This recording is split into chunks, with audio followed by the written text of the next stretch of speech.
Eu quero ler para nós um texto de Paulo que começa em 1 Coríntios, no capítulo 3, quando ele diz que era para nenhum de nós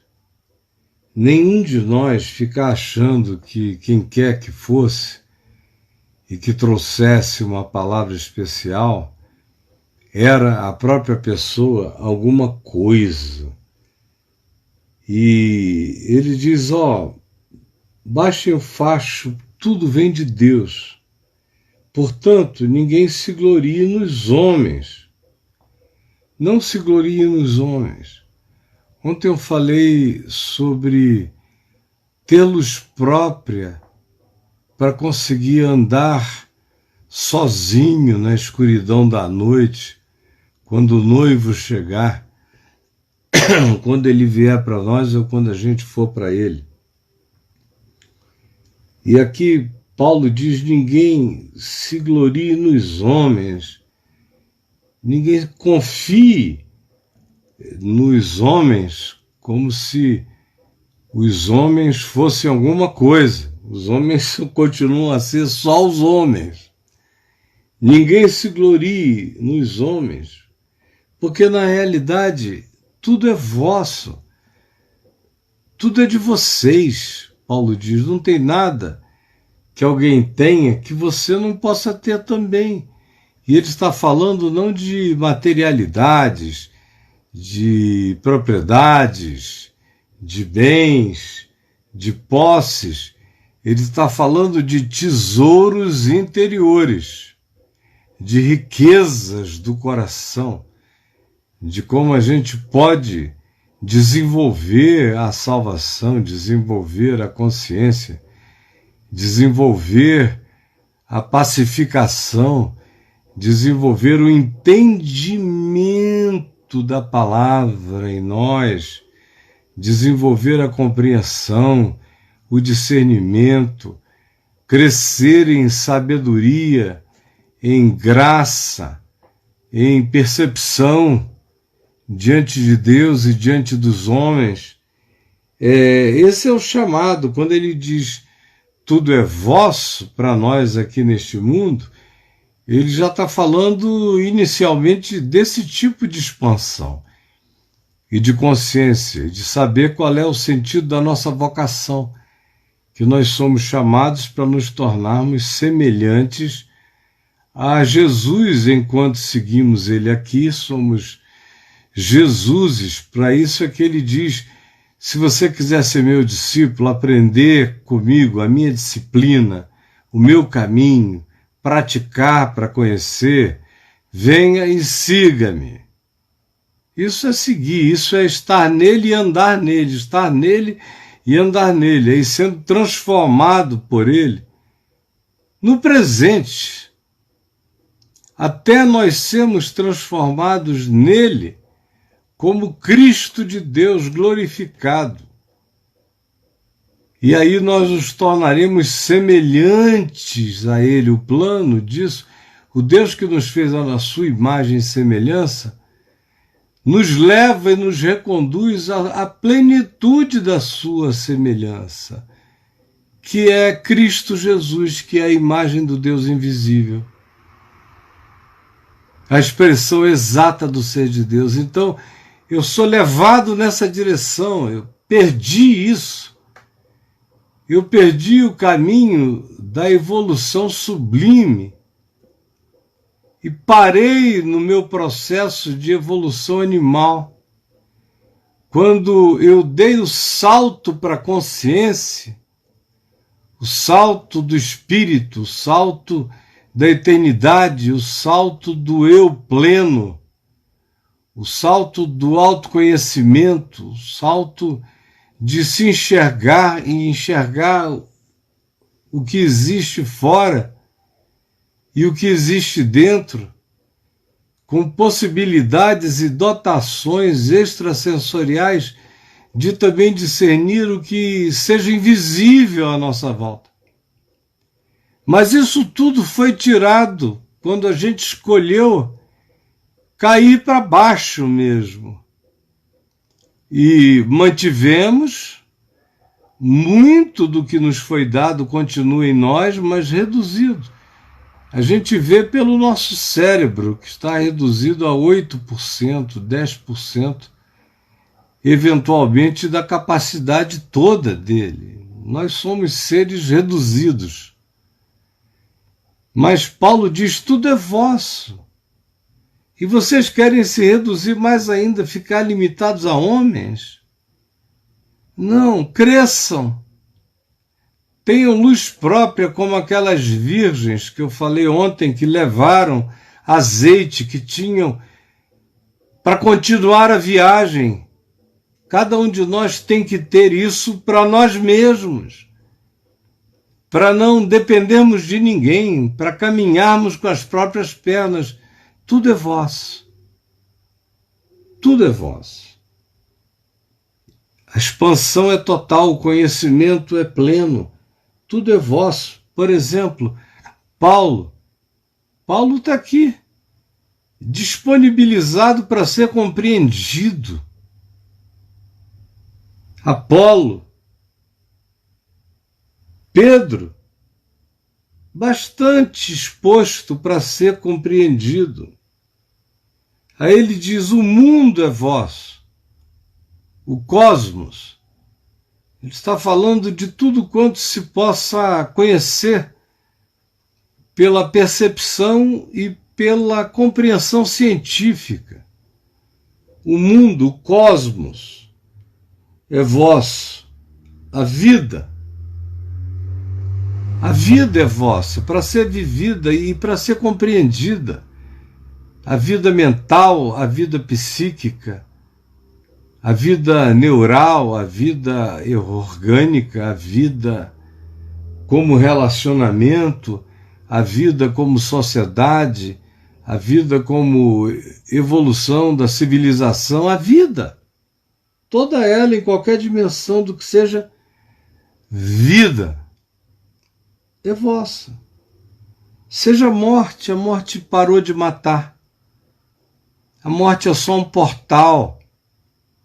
Ela só nos adentra numa dimensão que se torna mais concreta de repente do que aquilo que você chame de concreto ou de material nesta dimensão. A morte é vossa, ela não mata mais, o ferrão dela foi tirado. Sejam as coisas presentes, o que aparecer hoje, eu não temo e vou usar no que me seja possível como algo sobre o que eu tenho direito de primogenitura, de usar bem, de usar melhor, de usar qualquer coisa do presente que seja edificante, que seja humana, que seja potencializadora de recursos para que coisas melhores sejam feitas, eu vou usar, são minhas. Coisas futuras, as que ainda forem inventadas, eu não tenho medo nenhum do futuro. Embora em alguns aspectos ele pareça se desenhar de uma maneira completamente sombria, mas não esqueçamos a árvore do conhecimento do bem e do mal. Aonde tem mal, tem algum bem para ser usado. Como aonde tem bem, tem algum mal dissimulado. Mas existe no futuro um bem para ser usado. E tanto quanto eu conheça o futuro que ainda venha, será assim na minha vida, para o bem. Tudo é vosso. E voz de Cristo, essa que é a coisa maravilhosa, voz de Cristo. Meu Deus, eu sou de Cristo. É que você não internalizou ainda o significado disso, o poder, a confiança, a ousadia, o destemor. a paz, a tranquilidade, a serenidade, a sobriedade, a certeza. Eu sou de Cristo. Isso me cobre de tudo. E é fascinante para mim atravessar o espaço-tempo, a história, a civilização humana, vivendo o presente, rasgando o futuro, sabendo que eu sou de Cristo. Eu sou de Cristo. Assim como Cristo é de Deus, eu sou de Cristo. Se Cristo é de Deus, eu sou de Cristo, tanto quanto Cristo é de Deus. Que coisa maravilhosa. No mesmo nível em que Cristo é de Deus, eu sou de Cristo. No mesmo nível em que tudo é dele, tudo é meu, porque eu sou dele e estou nele. Olha só o recurso para a gente não andar com medo dia nenhum da nossa vida, para a gente não se mediocrizar em nenhum momento da existência, para a gente não se amedrontar de nada. Aí ele prossegue, olha só, e diz, assim pois, esse pois evoca esse contexto todo, por causa disso tudo, importa é que os homens nos considerem, a sociedade, a percepção humana nos considere, nos respeite como ministros de Cristo. Que a sociedade nos considere, nos veja, nos respeite como ministros. Ministro significa servos. Como gente que está a serviço de Deus no mundo. Paulo está dizendo, é importante que a sociedade toda, ao olhar para nós, veja que nós somos gente de Deus, gente do bem, a serviço de Deus na viagem do espaço-tempo. Verdadeiros anjos, para quem a morte morreu e a vida não amedronta, gente que sabe que é de Cristo. Essas pessoas, a elas importa carregar esse significado histórico de serem servos de Cristo, vistos como servos de Deus, servindo a vida.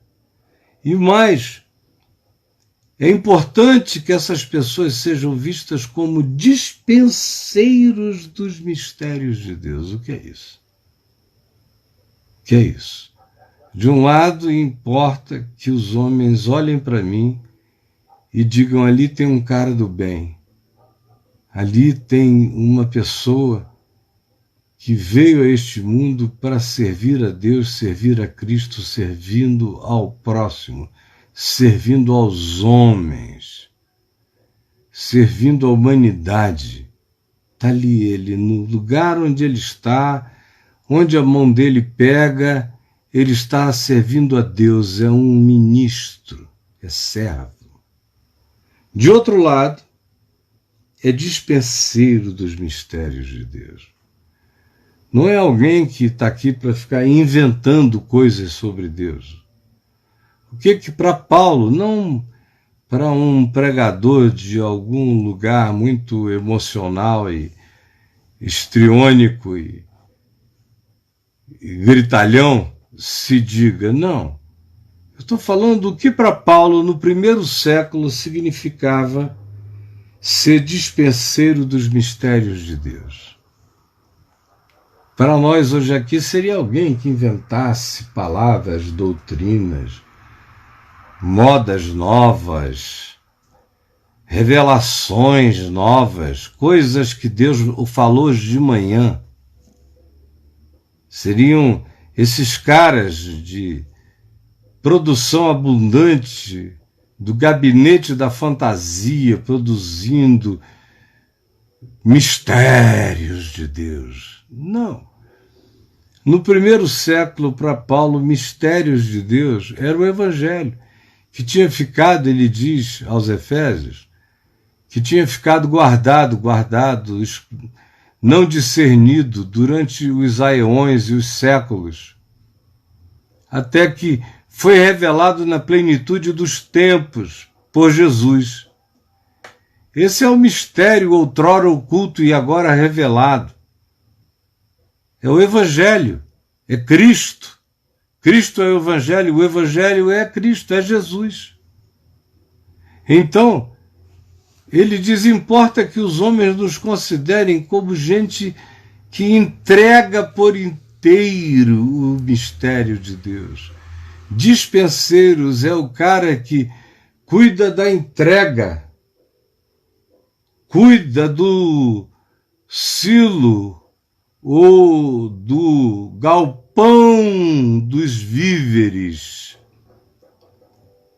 dos pães da existência, dos elementos que geram vida na mente, na alma humana.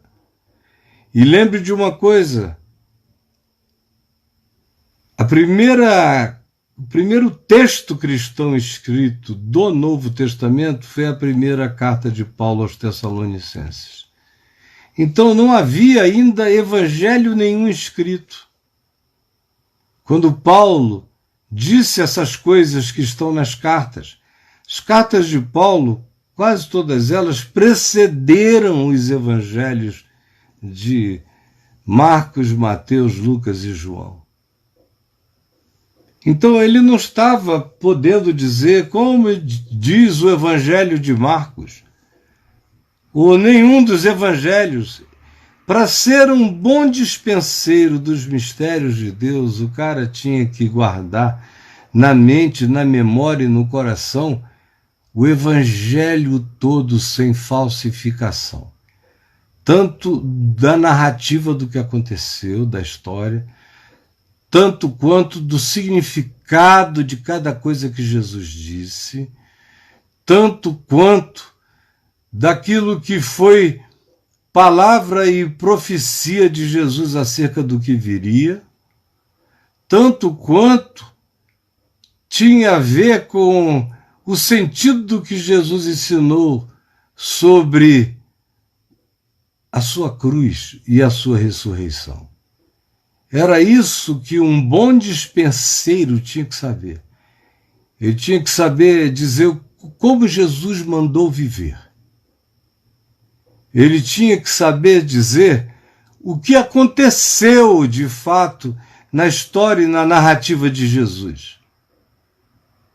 Até a sua ressurreição. E até depois dela, quando ele ficou 40 dias, comendo e bebendo com os seus discípulos e falando-lhes a respeito do reino de Deus. Um bom dispenseiro tinha que entregar para quem quer que ouvisse, num tempo em que não havia nenhum testamento a ser lido, nenhuma Bíblia, nenhum evangelho, nada. O dispenseiro tinha que ser alguém que carregasse a palavra no coração. O bom dispenseiro dos mistérios de Deus tinha que ser um evangelho andante, ambulante, que entregasse a palavra de Cristo sem desfigurações, sem tirar e sem pôr, a entregasse na sua inteireza, do jeito que ela era. Ora, se era assim no tempo em que tudo tinha que ser de memória e de coração, imagina hoje, quando eu tenho o privilégio de carregar essa narrativa, esse ensino, esses fatos da cruz e da ressurreição, e essa certeza de que se eu o invoco, ele habita em mim como ele me habita, que eu sou de Cristo, que tudo é meu nele. Se eu tomo consciência desse privilégio,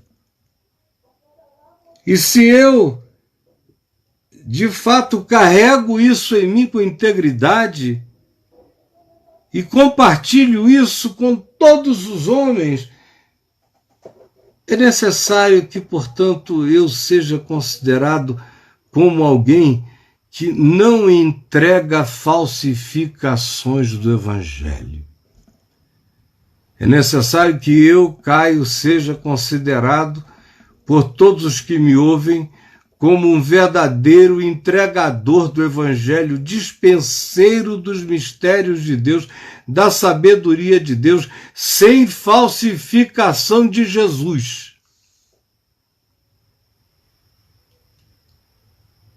Ora, além disso, o que se requer dos dispenseiros, desse indivíduo que abre aqui, que vem, que entrega, que dá pão, que dá recursos, que dá riquezas, que abre caminhos de percepção, é necessário também, Paulo diz, além disso, se requer dos dispenseiros, é que cada um deles seja encontrado fiel, pessoalmente, na vida que vive. Seja encontrado fiel.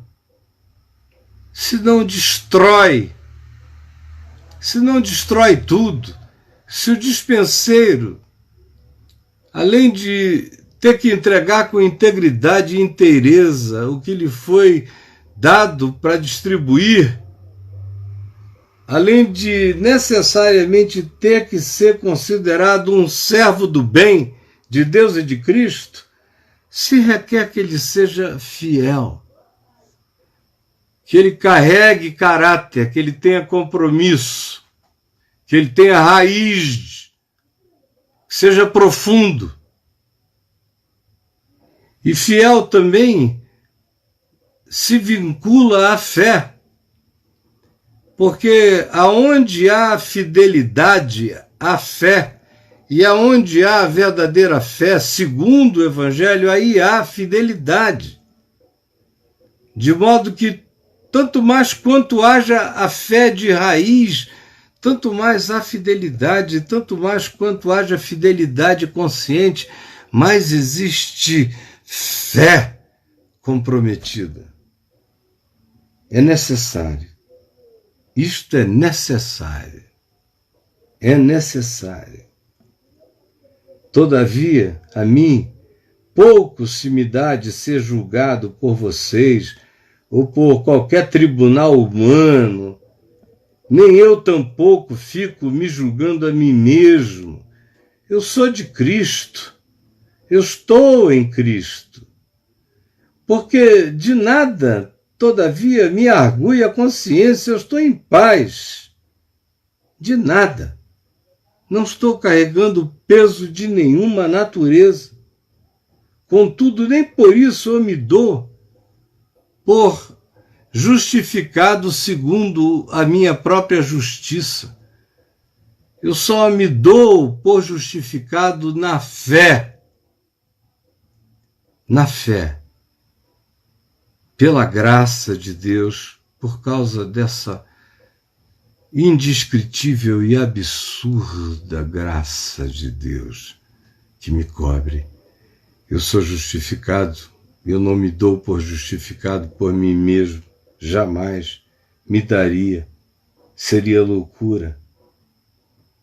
Não me dou por justificado, pois eu sei que quem me julga é aquele que penetra nos escaninhos do coração da gente, daquilo que a gente não conhece em nós mesmos. Você entendeu?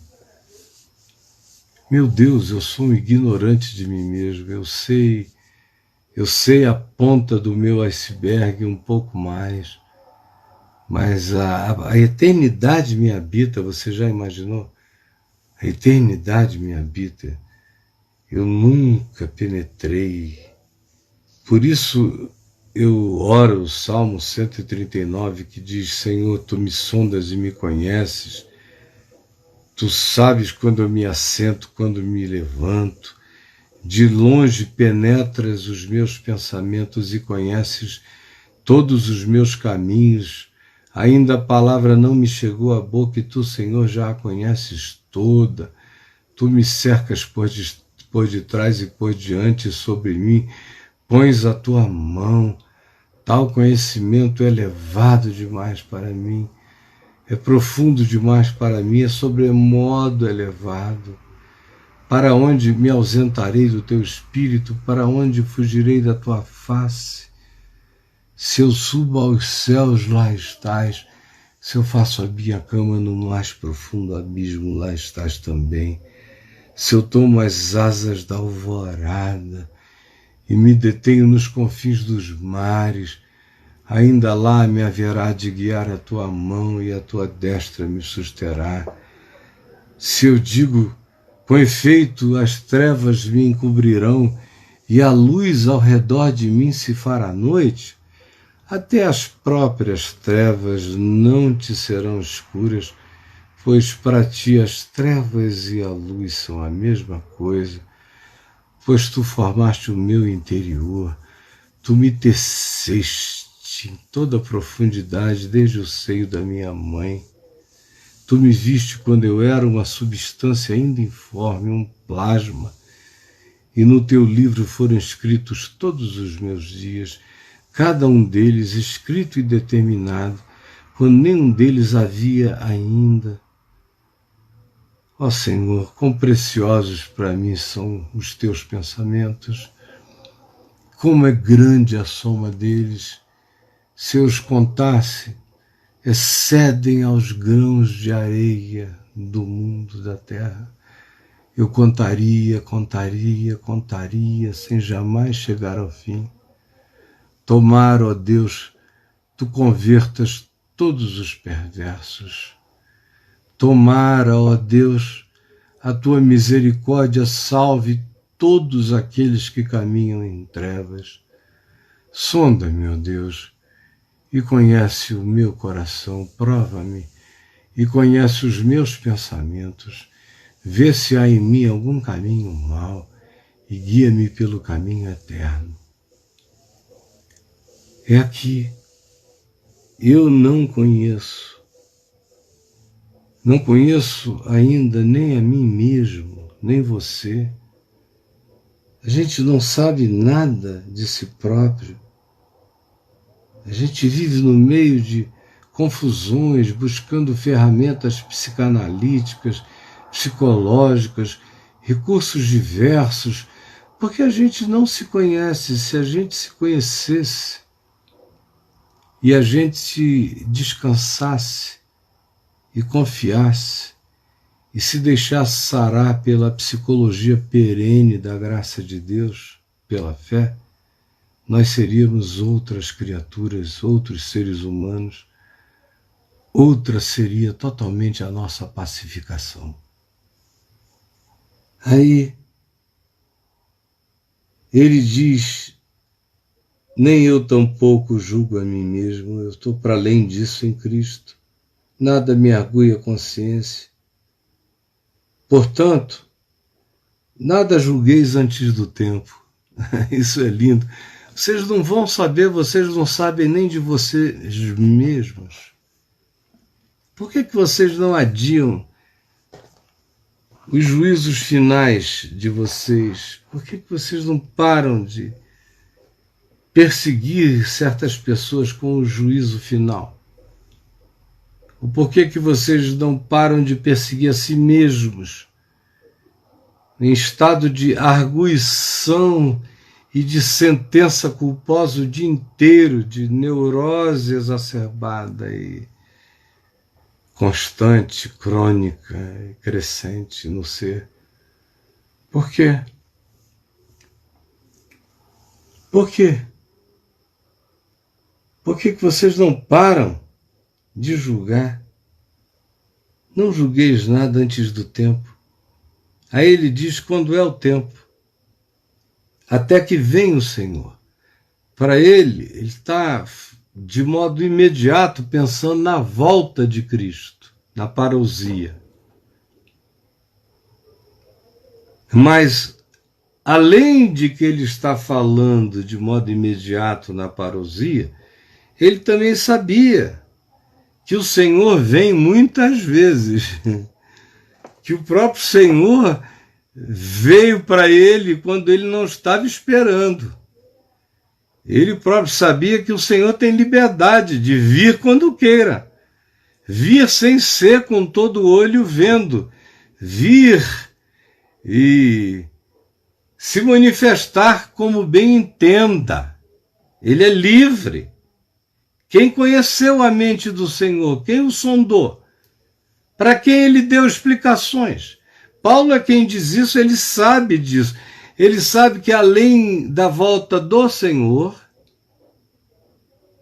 além da nossa volta para o Senhor, ele sabe que o Senhor aparece na nossa vida quando ele quer. Que existe o tempo de Deus aparecer na vida da gente. Na minha vida já houve esse tempo dezenas de vezes. Quando de repente o Senhor chegou. Eis que eu estou à porta e bato. Se alguém ouvir a minha voz e abrir a porta, eu entrarei em sua casa, cearei com ele, ele comigo. Ele chega e bate. Não é só quando ele voltar e todo olho verá, não é só quando a gente vai para ele, é quando ele se manifesta a nós ainda aqui, até que volte o Senhor. Aí, quando o Senhor se manifesta assim, a gente se enche de luz, a gente enxerga o que não enxergava. A gente discerne a nós mesmos. A gente leva cada susto com os nossos processos mentais, com as nossas piedades falsificadas, com as nossas misericórdias cheias de vaidade. A gente encontra no coração as coisas que jamais tínhamos encontrado por qualquer meio ou por qualquer acesso de ferramenta espiritual de autoanálise. É quando o Senhor volta e ele chega para a gente, chega inesperadamente. É que o tempo da gente se ver, da gente se enxergar, da gente se entender, da gente se julgar, da gente se discernir e da gente se curar, e da gente se expor, e da gente ficar nu diante de Deus, e da gente aceitar todo trato, e não esconder nada, porque nada pode ser escondido. Quando chega o Senhor, ele visita e chama a nossa interioridade mais profunda do avesso. Ele também revela as nossas inimizades renitentes, ele também mostra a importância e o significado das coisas que a gente guarda achando que são ninharias permissíveis do nosso ser e não são, até que volte o Senhor, até que volte o Senhor, até que chegue esse tempo.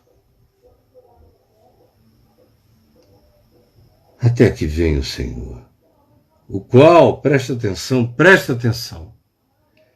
não somente trará à plena luz as coisas ocultas. Olha que coisa extraordinária. Quando chega esse dia dele vir, assim como quando ele vier definitivamente, assim como quando a gente vai para ele, assim também quando ele chega para nós aqui na história, de repente, aí é o tempo desse juízo, dessa crise de salvação, é o tempo, o qual manifesta, traz à plena luz as coisas ocultas das trevas, as coisas ocultas do nosso inconsciente, as coisas que estavam para além de qualquer alcance da gente, de repente, ele traz tudo isso à luz, essas coisas ocultas. Você não tem a menor ideia das milhões de coisas ocultas que estão imersas na maior profundidade do seu ser e que você não quis que fossem tratadas até o dia de hoje, mas vai chegar a hora em que o Senhor virá a você, que o Senhor virá. Nesse tempo, nessa hora, ele trará à plena luz as coisas ocultas das trevas. E não somente isso, mas também manifestará os desígnios dos corações, aquelas coisas que estavam guardadas no coração de pessoas que a gente não imaginava que fossem dele e são. Que o levassem no coração e o levavam. Não há nada oculto que quando vem o Senhor não venha a ser revelado, não venha a ser manifestado. Inclusive os desígnios ocultos, meu Deus, como eu tenho visto, quando chega o tempo, quando chega a hora, quando o Senhor vem, quantos desígnios ocultos se manifestam. Quando o inconsciente da gente é virado ao contrário, é do avesso, quando ele traz à plena luz as coisas ocultas das trevas e manifesta os desígnios dos corações. É aí que cada um recebe o seu louvor, a sua validação. Quando isso acontece no tempo presente,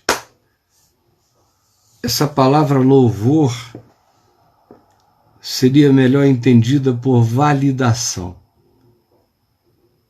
O Senhor vem e te sela de novo, te valida, te autoriza. Te autoriza, te autoriza. O Senhor te autoriza. Eu já falei mais do que tinha me proposto a dizer, eu quero conversar com João Boca. Quero apenas agora que você curve o seu coração diante de Deus.